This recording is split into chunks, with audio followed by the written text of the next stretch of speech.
साथियों नमस्कार। हम आपके लिए लेकर आए हैं एनसीईआरटी विज्ञान के बहुत ही महत्वपूर्ण प्रश्नोत्तर, जो कि विभिन्न प्रतियोगी परीक्षाओं के साथ साथ 10th एवं 12th क्लास में भी पूछे जाते हैं। तो आइए इनकी शुरुआत करते हैं। पहला है, आकाश में तारे क्यों टिमटिमाते हैं? तो इसका आंसर है वायुमंडल की विभिन्न परतों द्वारा अपवर्तन के कारण। वायुमंडल जो होता है उसमें विभिन्न परतें होती, यानी सघन और विरल, जिस कारण से जो तारे हैं वो टिमटिमाते हुए दिखाई देते हैं, क्योंकि तारों की दूरी सूर्य से भी अधिक होती है। सूर्य भी एक तारा है। अगला है कि एम्बुलेंस में एम्बुलेंस उल्टा जो लिखा होता वो सीधा कैसे दिखाई देता है? तो इसमें उत्तल दर्पण जो होता है उसका इस्तेमाल साइड ग्लास में किया जाता है, जिस कारण से कैसा दिखाई देता है? सीधा दिखाई देता है। अगला है, वायुमंडल की ऊपरी परत द्वारा किस प्रकार विकिरणों का अवशोषण किया जाता है? तो वायुमंडल की ऊपरी परत द्वारा अवरक्त विकिरणों का अवशोषण किया जाता है। अगला है, सीडी रोम डिस्क को पढ़ने में मुख्यतः किसकी ज़रूरत पड़ती है? तो लेज़र किरण की। सिग्नल के लिए लाल बत्ती का प्रयोग क्यों किया जाता है? क्योंकि जो लाल रंग है इसका प्रकीर्णन सबसे कम होता है। अगर बात करें कि प्रकीर्णन सबसे अधिक किस रंग का होता, तो वो होता है बैंगनी रंग का। सूर्य के प्रकाश का कौन सा भाग सौर कुकर को गर्म करता है? तो अवरक्त विकिरण होते हैं, क्योंकि प्रकाश के साथ अवरक्त विकिरण भी सूर्य से पृथ्वी पर आते हैं। अगला क्वेश्चन है कि आकाश का रंग नीला दिखाई देने का क्या कारण है? तो यह प्रकाश का प्रकीर्णन, क्योंकि जो नीला रंग होता है उसका प्रकीर्णन सबसे अधिक होता है। श्वेत प्रकाश को भिन्न भिन्न रंगों में विभक्त करने के लिए किसका प्रयोग किया जाता है? तो प्रिज्म का, या कहा जाए कि प्रिज्म 7 रंगों में विभक्त कर देता है। इसे इंग्लिश में विबग्योर कहते हैं और हिंदी में बैजानी हपीनाला। अगला है, तारों के टिमटिमाने का क्या कारण है? तो ये है वायुमंडलीय अपवर्तन। नेक्स्ट है, मानव की आँख में निकट दृष्टि दोष को ठीक किया जा सकता है सही अवतल लेंस का प्रयोग करके। निकट दृष्टि दोष है तो अवतल लेंस का, और दूर दृष्टि दोष है तो उत्तल लेंस का उपयोग किया जाता है।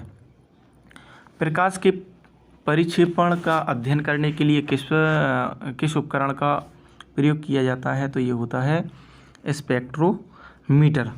जल से भरा तालाब कम गहरा दिखाई देने का क्या कारण है? तो ये अपवर्तन के कारण कैसा दिखाई देता है? कम गहरा दिखाई देता है। अगला है, जूम लेंस क्या होता है? तो यह एक परिवर्ती फोकस दूरी वाला लेंस होता है।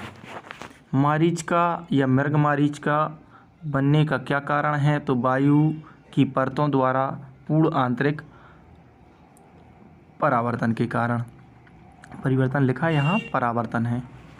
अगला है, प्रकाश किरण पुंज जो अत्यंत दिशिक हो क्या कहलाती है? तो इसे कहा जाता है लेजर किरण कहा जाता है।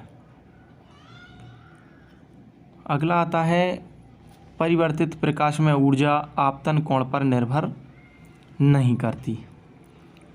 पारदर्शी जल के भीतर पड़ी हुई किसी मछली को दूर से शूट करना कठिन है, इसका कारण है अपवर्तन।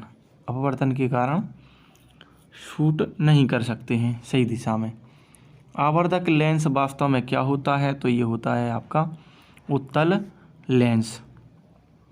अगला क्वेश्चन है कि जो काले वस्त्रों के मुकाबले श्वेत वस्त्र शीतल क्यों होते हैं या ठंडक क्यों देते हैं? तो ये क्या करते हैं, जो भी प्रकाश पहुंचता है उसे परावर्तित कर देते हैं, जबकि जो काले वस्त्र होते हैं वो अवशोषण कर लेते हैं। किसका? ऊष्मा का, अवरक्त विकिरणों का। आपने देखा होगा कि जो भी बर्तन होते हैं खाना बनाने वाले, उनकी तली कैसी होती है? काली, क्योंकि वह ऊष्मा का अवशोषण करते हैं। अगला है, फोटोग्राफी में मुख्य रंग कौन सा होता है? तो लाल, नीला और हरा रंग होता है। वाहनों के अग्रदीपों अर्थात हेडलाइटों में किस प्रकार के दर्पण का उपयोग किया जाता है? तो ये होता है अवतल दर्पण।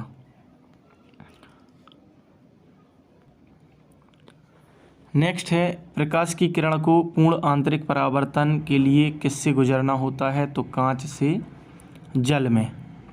ब्लैक बॉडी किसकी विकिरण को अवशोषित करता है? तो सभी तरंग दैर्घ्य को क्या करता है? अवशोषित करता है। प्रकाशिक तंतु या ऑप्टिकल फाइबर किस परिघटना का आधारित है? तो ये पूर्ण आंतरिक परावर्तन पर है। इस प्रकाशिक तंतु या ऑप्टिकल फाइबर का उपयोग दूरबीन या एंडोस्कोपी जो होता है उसमें किया जाता है। आकाश में नीला रंग प्रकट होने के साथ संबंधित प्रकाश की परिघटना है। तो ये है प्रकीर्णन के कारण नीला रंग दिखाई देता है, क्योंकि नीले रंग का जो प्रकाश होता है उसके प्रकीर्णन सबसे अधिक होता है। लेंस किससे बनता है? तो ये फ्लिंट कांच से बनता है। किसी वस्तु का आवर्धित और आभासी प्रतिबिंब प्राप्त करने के लिए क्या प्रयोग किया जाता है? तो ये किया जाता है अवतल दर्पण का। अगला क्वेश्चन आता है कि प्रकाश के वायुमंडलीय अपवर्तन का परिणाम नहीं है। तो सूर्य का सूर्यास्त के समय लाल दिखाई देना वायुमंडलीय अपवर्तन का परिणाम नहीं है। पूर्ण आंतरिक परावर्तन होता है जब प्रकाश जाती है विरल माध्यम से सघन माध्यम की ओर। आपतन कोण क्रांतिक कोण से अधिक के साथ क्या बनता है? पूर्ण आंतरिक परावर्तन होता है। अगला है प्रकाश विद्युत प्रभाव धातु की सतह से किस स्थिति में इलेक्ट्रॉनों के निष्कासन के रूप में व्याख्यात किया जाता है? तो इसका आंसर है उपर्युक्त तरंग दैर्घ्य का प्रकाश उस पर गिरे। डायोप्टर किसकी इकाई है? तो लेंस की क्षमता। अगर क्वेश्चन आता है कि लेंस की क्षमता किस में मापी जाती है? तो डायोप्टर में। विकिरण की कण प्रकृति की पुष्टि किससे की जाती है? तो प्रकाश विद्युत प्रभाव से की जाती है। अगला आता है 60 डिग्री के आपतन कोण पर सपाट दर्पण पर आपतित किरण के लिए विचलन कोण कितने डिग्री का होता है? तो 60 के लिए कितना होता है विचलन कोण? 120। दर्पण विशेष के सामने खड़े होने पर मनुष्य का अपना सिर और शरीर वास्तव आकार से छोटा दिखाई देता है, जबकि टांगें वास्तविक आकार की ही दिखाई देती हैं। तो दर्पण के अंश की शेष आकार कैसी है? तो ये उत्तल और समतल है। अगला क्वेश्चन है फोटोन किसकी मूलभूत इकाई है? तो ये प्रकाश की है। यौगिक सूक्ष्मदर्शी क्या होता है? ऐसा सूक्ष्मदर्शी जिसमें लेंसों के 2 सेट होते हैं, एक नेत्राकार लेंस और दूसरा होता है एक नेत्रक। वायु में प्रकाश की गति कितनी होती है? तो 3 × 10⁸ मीटर प्रति सेकंड होती है। अगला है वायु में प्रकाश की गति कितनी होती है? तो 3 × 10⁸ मीटर प्रति सेकंड। मानवीय आँख की अधिकतम सुग्राह्यता किस क्षेत्र में होती है? तो ये होती है हरित क्षेत्र में। Thank you for watching this video. Video कैसा लगा प्लीज़ हमें कमेंट करना ना भूलें।